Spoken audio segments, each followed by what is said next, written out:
We're live. Welcome to the Deal Champs Pod. We have the Master of Hair back with the hair out. We got Captain America back with the 13th child. We got Mr. Strat Daddy back, ready to roll. Donald Trump is in office. We got lots of things to discuss today. Captain America didn't wear the socks. Actually, the Master of Hair has the socks on today to represent America with the skinny jeans on. Look at that. Look at that. Pull up Carolina Jordans up anymore. Calves are too fucking big to pull up all the way, bro. We are back. We're back. 100% bonus depreciation is back, bitches. Hell yeah. No more taxes. Let's go. Hey, if we got the no taxes, how would that boost the economy? So much more money in the economy rather than being potentially wasted on government. I think it has to go where it has to be in combination with Doge actually cutting, because the tariffs are going to be inflationary no matter what anybody says, because people are going to have to raise the prices in order to make margin. You know what I'm saying? And so you're going to have a bunch of stuff right there. And so, but if you get rid of the IRS and we no longer have to stress about being audited, dude, how amazing would that be? I get too excited. Baby. Bring back 100% bonus depreciation. Get rid of the IRS. Release my fucking ERC money, damn it. Let's go. Let's fucking go. All right. Real quick, my name is Stratton Brown, a.k.a. Strat Daddy, one of your co-hosts. Dino, can you make sure to get these in the Facebook groups? Going and doing it now, yeah. I have built 2 different companies to 7 figures, and we own a 7-figure real estate portfolio. Right now, we're on a journey to net 7 figures wholesale on houses. I got started in real estate with absolutely zero life skills, only played football my entire life, and being able to enter real estate helped me make 6 figures actually in my first year, which is pretty crazy if you think about it. When I broke off from Allen, I made 6 figures in 6 months. That's an insane trajectory. If you wanted to get into real estate, we're going to share everything we know about real estate and much, much more. We have the Master of Hair joining us, Mr. Jason Pritchard, with the socks on. Brought the hair out in honor of the election. I brought the socks out in honor of the election. Again, I'm going to flash them to people that just signed on. Happy. Thank you guys for joining us today. Everybody that's joining on my IG and on Facebook. Backstory on me: worked in corporate America for 15 years, hated my job, was unhappy with my life, and I wanted to do real estate. We burned all the boats in 2014, have not looked back since. We got 500 deals under our belt. We own a rental portfolio with just north of 100 units. And like we always say on this podcast is we want you guys to learn from all of our mistakes. We want you guys to get as much valuable feedback and experience so you can shortcut this process. And today should be a good pod. Lots of interesting topics, lots of positive sentiment and excitement in the air. And I think there's going to be some cool changes that are going to create some good opportunities for everybody that's paying attention. So should be a good one. And we have the actual Donald Trump Jr., Mr. Captain America. If you guys didn't see that podcast episode, you got to go back and watch it. There was a full-on Donald Trump impersonation that was to basically drop a new nickname Strat Daddy put on me, which I hated. So I earned back Captain America. So glad to be here, guys. For those that don't know me, my story is I started my career in the NFL. Then I transitioned to corporate and then found my way into real estate. Been doing that for over 10 years now in Central California. We've done over 700 deals, have an 8-figure rental portfolio, and coaching students how to get started in real estate with wholesale. And you guys can always connect with me at deanrogers.com. All right. What's the first topic you want to cover? You want to cover deportation? I think that one is the one that probably affects Central California the most. Yeah. And what it'll do to the real estate market and construction prices. I think everybody here has worked with someone who is an immigrant. I know Kalani's family is immigrants. There's immigrants all over the state of California, and I think the backbone of California is immigrants. So I think the deportation is the backbone of America. But I would say now more California is like upheld by immigrant. I mean, with the farming industry alone, bro, immigrants. Yep.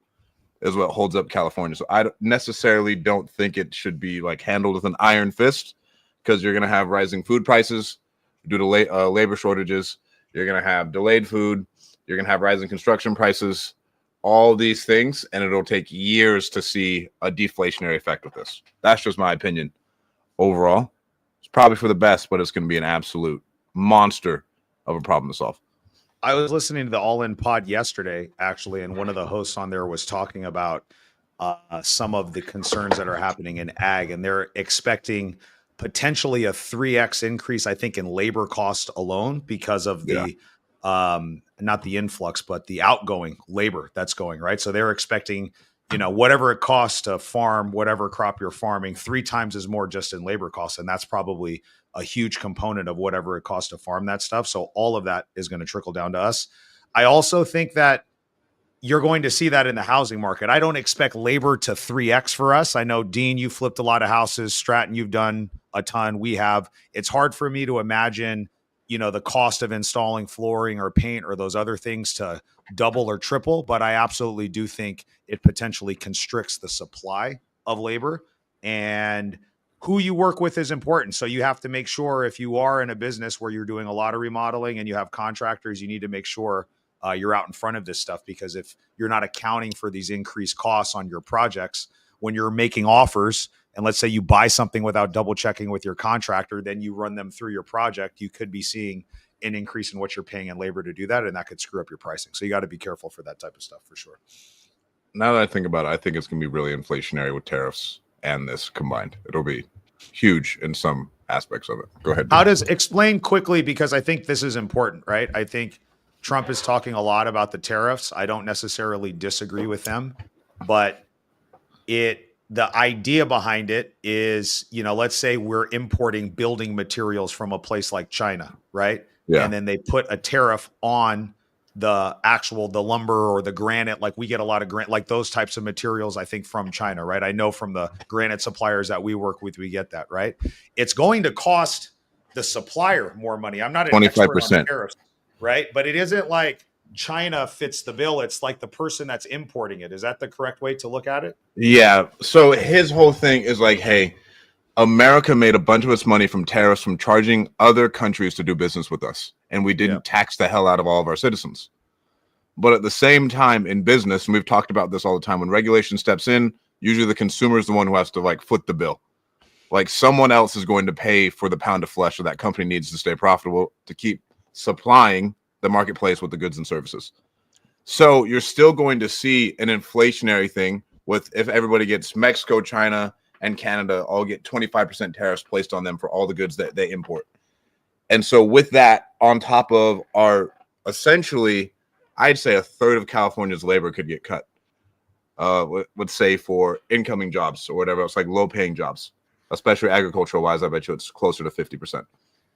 You're going to have a lot of, what would the word be? Basic goods and services, food and everything else skyrocketing for the near future, because we still import food as well. Not only in the Central California, we still import food from other countries. And so you're going to have that mix of everything else driving up prices. It'll take a while to stabilize. And then when the tariffs are there, okay, now the idea is we can disband the IRS or cut it down a decent amount and then have it only be X amount as long as spending is in control. So now that spending is there. That, though. Yeah. So the ramp up period is going to be painful, I feel like, for everybody. It's going to be, I think it'll be extremely painful. Flipping houses. If your granite supplier was paying $300 per slab of granite, and there's a 25 or 30% tariff or whatever the number is, I've heard big numbers get tossed out, but let's say it's 30%. That's your margin. That slab of granite now costs $390, and they're not going to eat that. The granite supplier is not just going to make $90 less on that slab. That slab of granite just went up by $90 to you.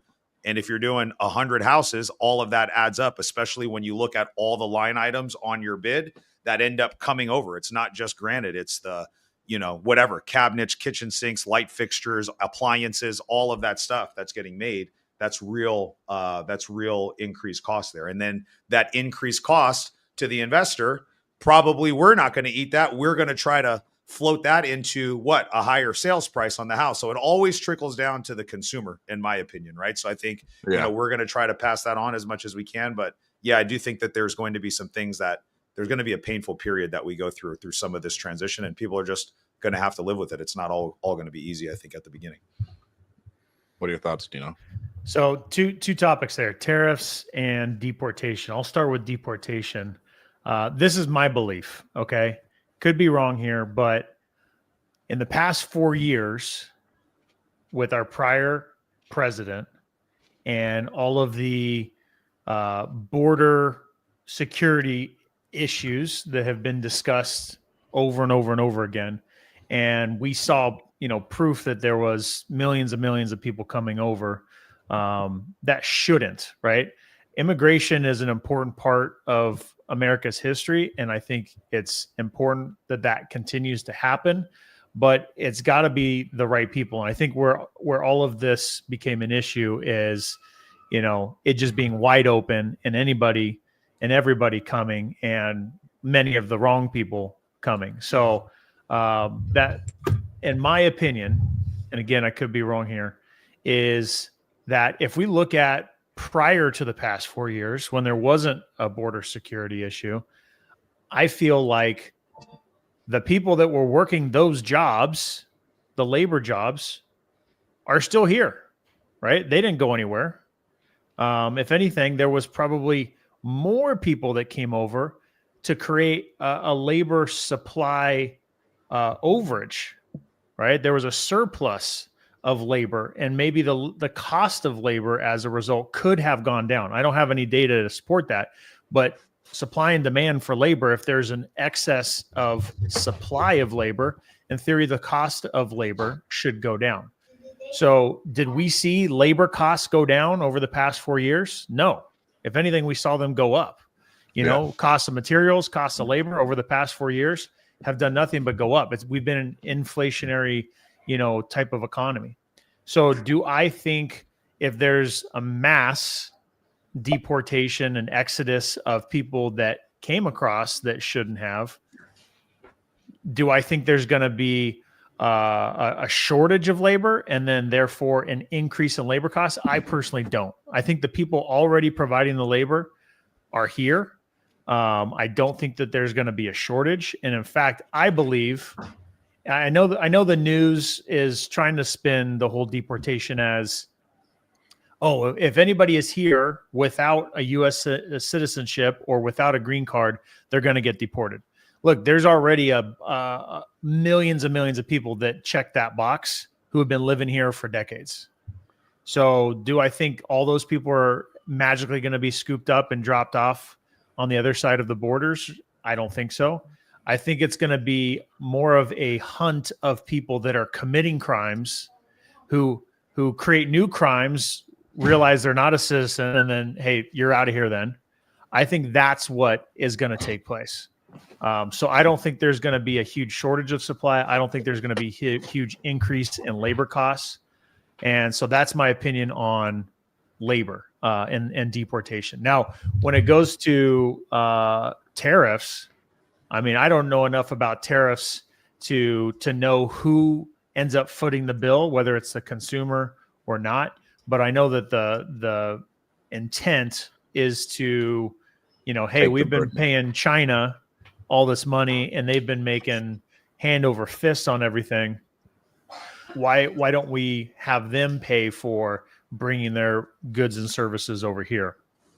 Now, you can't help but believe if a supplier is being charged more, they're gonna hand that off, right? They're not gonna take a haircut. But we'll see how that plays out, because if tariffs are across the board, and you got to look at supply and demand at that point, and how does that determine whether there is or not an increase in the. I mean, this isn't a little tariff, is what it is. No. Like 25-30%, bro. That is majority of businesses' margin, or double their margin if you're like a supply house. Supply houses run on 10% margins to 5% margins. Yep. To where I think that's where it gets interesting, to where I think the prices would go up. I think the tariffs go hand in hand with like the TikTok ban. And me and Jason talked about this, to where 100%, I think it's, full disclosure, I think it's the greatest app ever created by mankind. It is a bottomless death pit, to where if you download it and you start scrolling, you're never getting off, bro. It is the best app ever. Better than TV, better than video games, everything. But if it 100% got banned, bipartisan by everybody in Congress, then obviously it's a spy software, whatever it is, like they're spying on the American people. And so that goes into like the same reciprocation and relationship. Like, hey, if we can't have Facebook, there's no Google in China, there's no Facebook in China, I don't think there's any Twitter in China. then they're like, hey, you guys can't have TikTok, essentially is what it is, with reciprocation. And so he's going to do the same thing with the tariffs. If we're going to be doing business, we want equal opportunity. I do think with the TikTok thing, I want it to get completely disbanded. And I was telling Jason this because we're going to hop on the next big fucking TikTok wave and we're going to be superstars. Because as soon as TikTok goes away, someone's going to launch a new one and we got to hop on that wave. And then, we missed the wave 4 years ago is what it was, I think. Some of our friends hopped on it. Like I think Tommy, who's been on here, Austin for sure did. A couple of people hopped on it, and now Austin can raise as much money as he wants. Like he could start a fund tomorrow and be pretty solid to where I think that's where the opportunity would be if TikTok does fully get disbanded. I'm not as emotional about the TikTok ban because I don't use it. It's a complete time suck for me. So I deleted I had to get rid of it because I had to get rid of it. It just ends up being a spiral of scrolling and just non-productivity. So I don't use it. I agree. I think it would create other opportunities for growth on other platforms. So it'd be cool to see what goes on. Let me ask you this. Would you be indifferent if it were IG, for example, and IG got banned and it was in the same position? I know that that's not there, but because neither of us, it doesn't sound like the three of us use TikTok very much. No, I'm kind of like whatever about it because it doesn't matter to me. us. But now, we get lots of engagement, garner a lot of attention, do lots of different things with like our Instagram. And so I feel like if it were something that was a platform that we were using more, I think I would feel a different type of way about it. I would be pissed. Yeah. I'd be fucking pissed. There'd be something. I know that there's something else that would have to come out, but I'd be fucking pissed because like we get so much reach. And Jason, we talked about this for both of us. If I could give up one thing in life, it would be social media, but my income is directly tied to social media. Whether or not I want to talk about our companies, raise money, it's honestly Facebook and Instagram are like my two biggest levers I can pull. And then we have like email. Yep. So if that did go away, that would suck. Like there's tons of TikTokers who are random creators or affiliate marketers. I would feel IG. So when you put that in perspective like that, if TikTok was your IG, like our IGs, and it just went bye-bye, like that is a huge miss. Like I would feel that would hurt. That would hurt. But then go ahead, Jason. No, I was just going to say, I know tons of people in the real estate business, agents or investors or otherwise, and even outside of that, like people that have established like actual businesses. This is how they provide for their families, right? And, to have it go away like that, I think sucks. It would suck. And it would suck for me too, if it's IG, but it feels like Trump brought it back, right? Or they did something because my wife sent me a screenshot and I'm assuming he forced him to do this, but he said, thanks to President Trump. Yeah. Yes. Like, hey, you want it back? I want propaganda to every single person. So you know who got your TikTok. So what happens is there's an extra 75 days. I think it's 75 days that they're bringing it back to enable the opportunity for a buyer to come in and make it U.S. owned. So that's what's happening. I believe after the 75 days, if nothing happens, nothing gets agreed upon, then it will go back to being shut off. But as of right now, I believe it's getting turned back on for 75 days. Interesting. I think Kevin O'Leary's plan, and Jason, you should explain that, makes the most sense when you want, because guys, we're in the deal making business, and Kevin O'Leary, I think, had a good idea for a fund in a deal making proposition. I don't think Elon should have it just for like monopoly reasons. I think it'd be crazy. I was watching on Eddie Wilson's page. I think they had Kevin O'Leary come speak for the Aspire Tour. They were recording some backstage content, and they were basically recording a conversation that O'Leary and Wilson were having together. And essentially, Kevin O'Leary said he is going to go to all of these creators. They're going to build a fund and allow them to deposit or invest X amount of dollars. I don't know what the cap was on there to raise the necessary money to go in and then make an offer on TikTok. And it seems like it makes sense. I also saw something yesterday that Mr. Beast was going to make an offer. I saw something about Elon making an offer.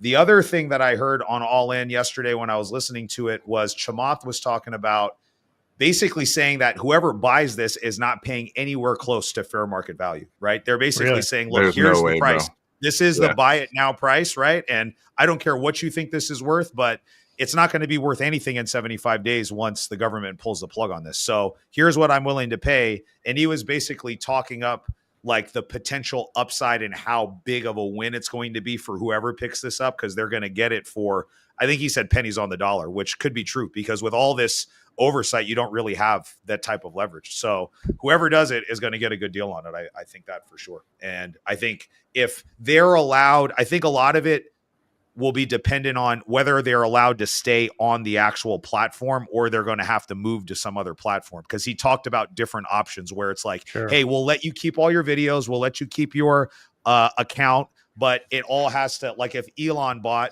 we're going to move everything over to X. So we'll just basically work out some transfer over there. I don't know if that's as valuable as That's not staying nearly as on valuable. TikTok. I don't think so either. Right. So Because it's gonna like be you have the habit. interesting to see if they let them keep the actual app or they make you do some kind of hybrid in between, but somebody's going to get a good deal.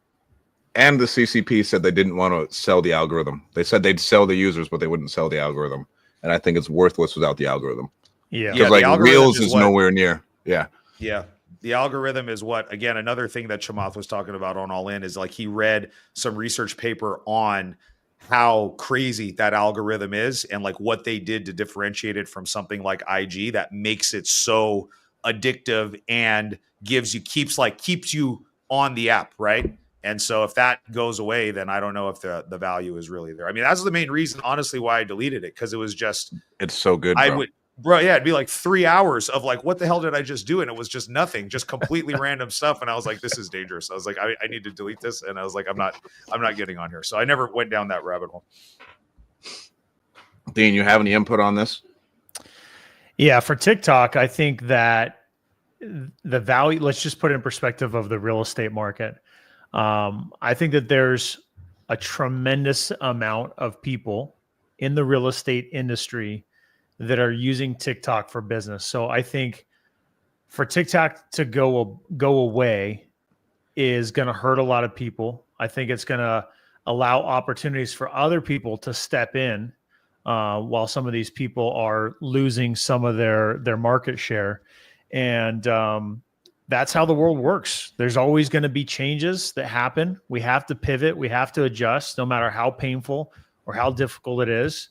There's always going to be new rules, laws, and regulations that change the game and change things. So as much as it hurts, that's your opportunity. That's your opportunity to lean in to the suck, to the things that hurt, the things that are difficult, swimming upstream, that are going to create your own opportunity, because there's going to be people that aren't willing to do it. So I think it sucks. And when we put it in the perspective of what if it was IG, what if it was Facebook? I mean, that does leave a mark. That's painful. All that work, dude. All that work. Think about all of our organic stuff. Oh. But this goes into the point, though, to why we collect so many emails. You have to control your audience and collect the emails. If you don't own the email, you don't own the customer, because email is the hardest thing for them to block from you.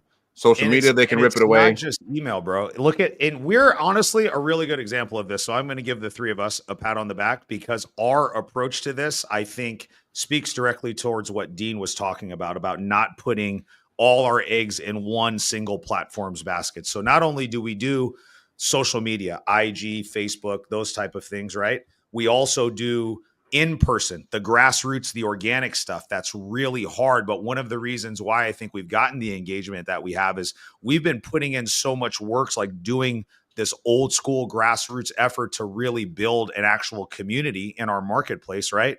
Like if we just switched over to another platform, I think we could bring a lot of that audience that's used to us there. And to your point, Strat, you do get emails, you do get text, so you can do all these different types of marketing, and all of it. When we were driving up to Stockton, you said it's like a web, dude.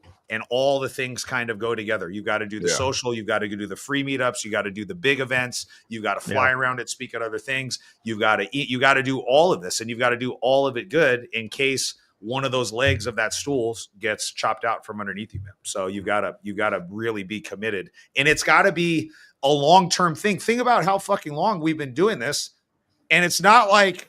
It's because it's like all these like crazy, we're not like major influencers like making money off Insta. At least I'm not, you know what I'm saying? So it's like you do all this work And it's very much a long game, dude. Like even you and I were talking when we were driving back from Stockton. I was like, dude, we probably have to do this approach that we have now for 7 to 10 more years to really get to where we want to go, dude. So this is like a long-term commitment that we have because we've got so much time and energy invested.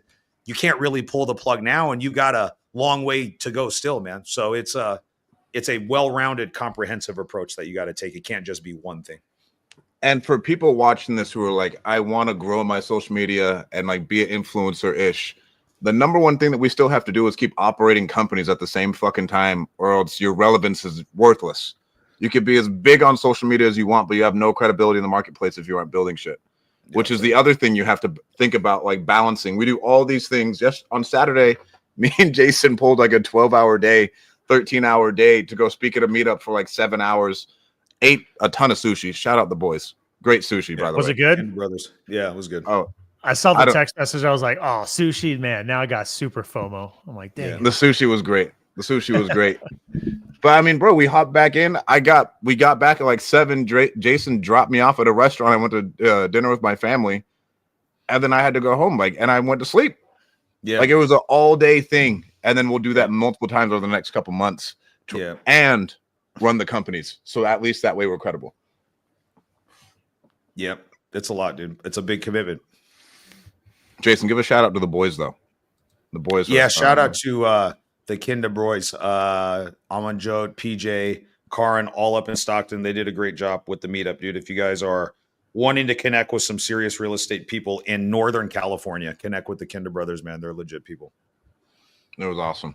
We had a great turnout. Dean got the FaceTime in. You got to say a little bit of hi. You had a little bit of FOMO. I had major FOMO. And I met a number 2. One of the dudes there was the number 2 slalom skier in the world at a point in time. Oh, wow. That's cool. I thought that was pretty dope. That is cool. All right. You guys ready to talk about insurance and fires and what could possibly happen there? All right. So I want to get David Tongapa on here. I don't know if you guys saw my friend David, who ran for a state assembly. The number one thing that he ran on was that if Central California doesn't prevent wildfires, the real estate market will collapse. And that was like his whole thing, because he has Mariposa, like Shaver, and all that stuff up there. Those mountain properties, yeah. He's like up in those mountains, and he has like some of Fresno. And his whole thing was, if the fires affect all of the real estate market in Central California, the insurance companies will have no choice but to go bankrupt. They're going to pull out and go bankrupt, and then mortgage companies will not be able to insure, and then the prices will just continually drop because you have to buy stuff with cash. So essentially, it cause a full-fledged real estate market crash. I want to ask you guys a question, and I saw this, and I'm curious to hear what your opinion is. So I'm going to give you some context about like the insurance market right now, because I think this is really important. So I was, again, just through all the fires and stuff that was happening, I didn't realize how insurance worked, at least at this level. So at every state, there's a commission that runs insurance. That state commission is in charge of making sure insurance is available to homeowners, right? But also making sure that the insurance providers are not gouging those same homeowners and running the price up, right? Mm-hmm. So a big reason why a lot of the insurance companies have been pulling out, like in California recently, in the last year, maybe 2 years, we've been seeing a lot of these big insurance companies exit, is because they're like, look, all these catastrophic events are happening. We cannot insure at these price points and still remain solvent. So we're either going to have to raise prices, or, we're going to have to pull out and just opt not to do it. So then California Fair Plan, which I think we've all heard of, is like the state-funded, state-run insurance policy that doesn't have a great reputation. And Fair Plan is the only option sometimes in these high-risk areas, right? Like these mountain areas or in SoCal. And Fair Plan, and I don't know exactly what numbers are true, but I've heard Fair Plan is solvent up to a few $100 million. And in the Palisades, just the Palisades, they've got $6 billion worth of exposure just there on stuff that they insured that's down. So right then and there, you tell you something is going to have to give, right? So what do you guys, I'm curious to hear what your guys' opinion is. Do you just let the free market be the free market, and you let that insurance rate float? And if it's got to go up, it's got to go up, and people are going to pay.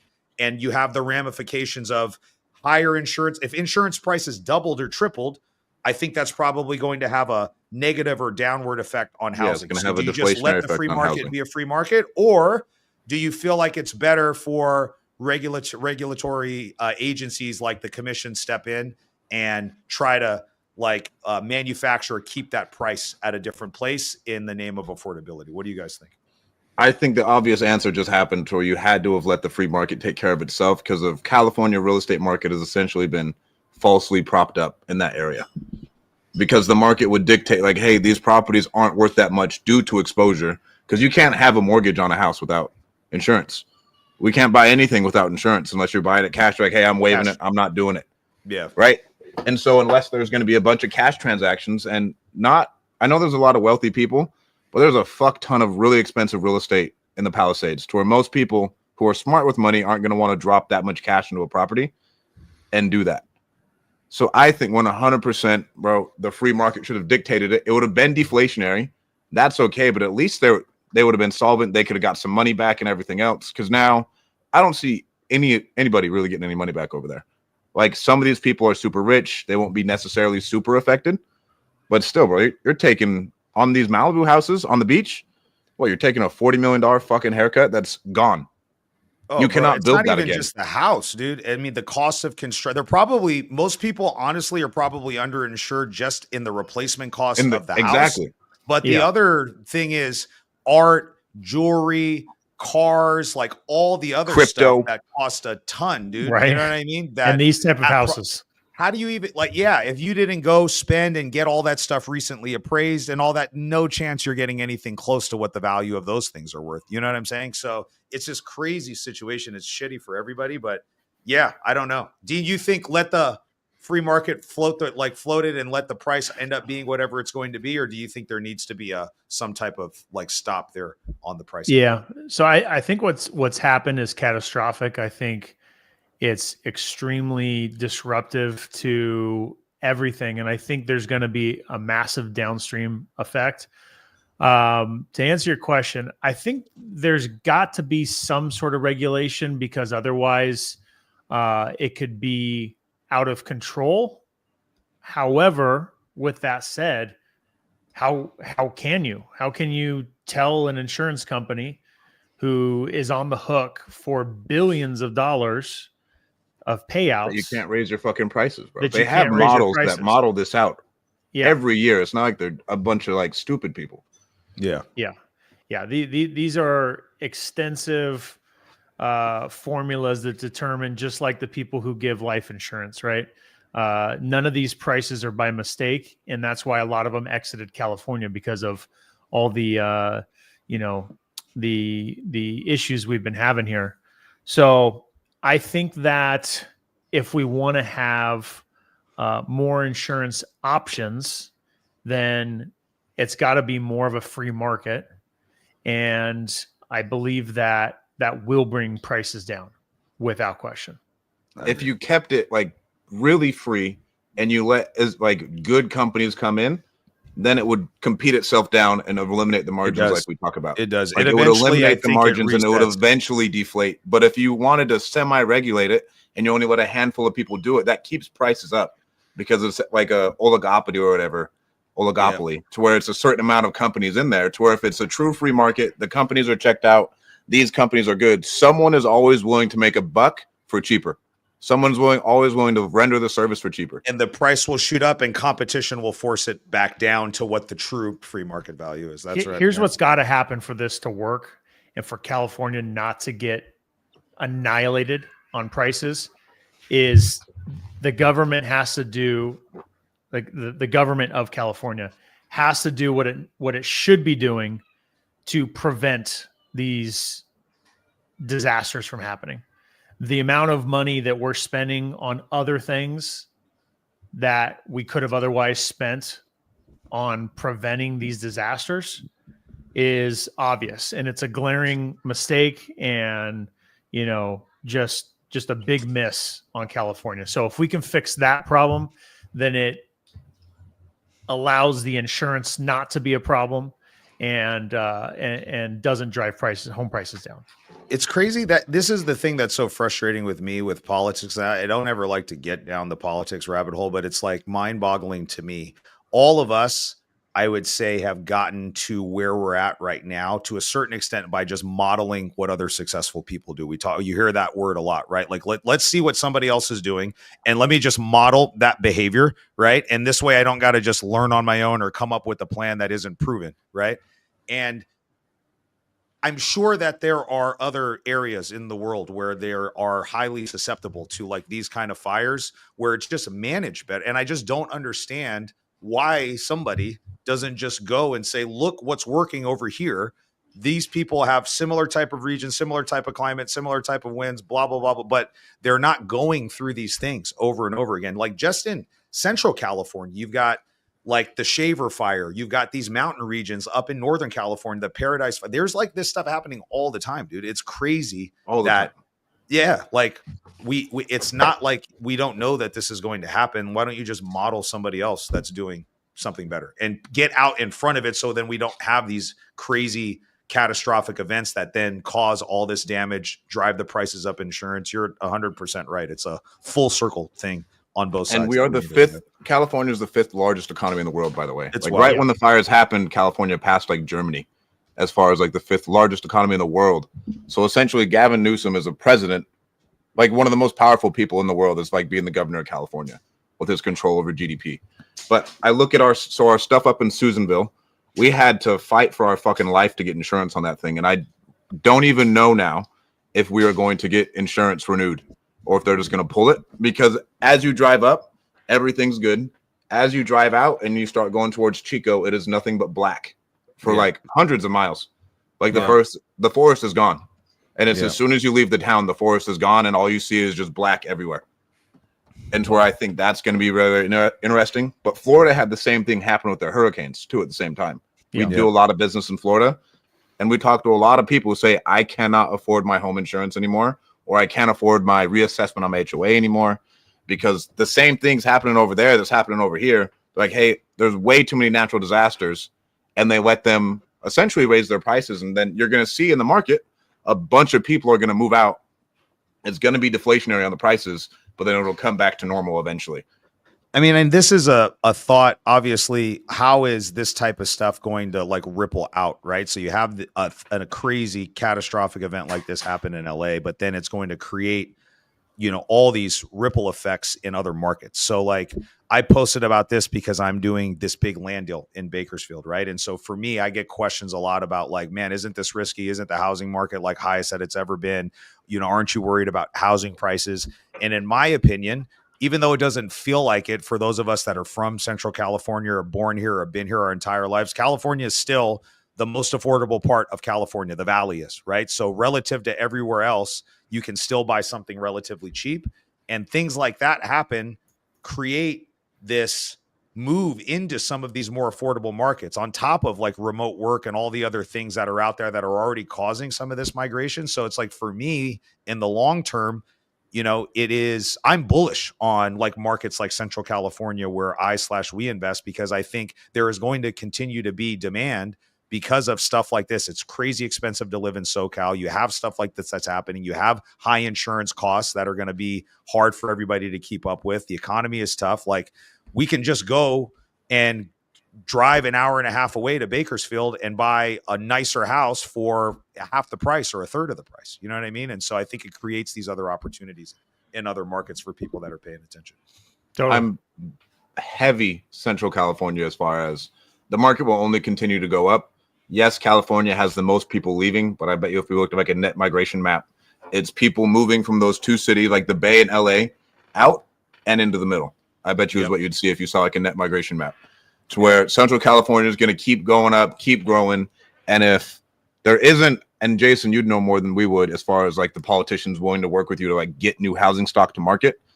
If you can get enough new housing stock to market, it'll keep the market affordable is the biggest thing. If you can't get new housing stock to market, it's going to drive prices up again. It's one of those things where the goal for the cities are aligned with, I think, investors in this particular case, because there's so much state and I think federal funding tied to meeting certain housing metrics.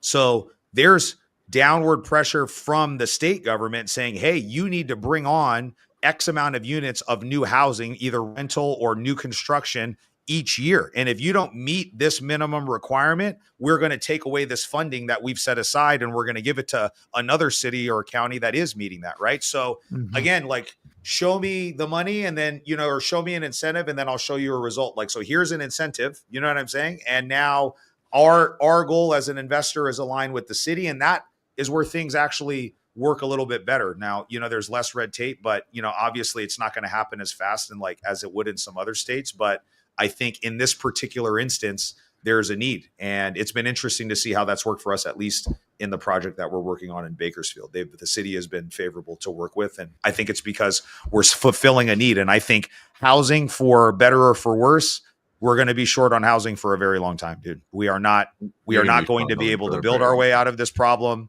There isn't going to be some influx of foreclosures. I think we're going to kind of stay in this space that we're in, where we're kind of like inventory's locked. I know and understand that in lots of places there's more and more inventory kind of coming online, but it's definitely not a surplus of inventory, and it's not enough to keep up with the demand of people that are either aging into an age range where they want to buy a house or coming from another market to buy more property here, like you're seeing in the Valley. So I think it all creates opportunities for people that are investing in those markets to capitalize and do well business-wise.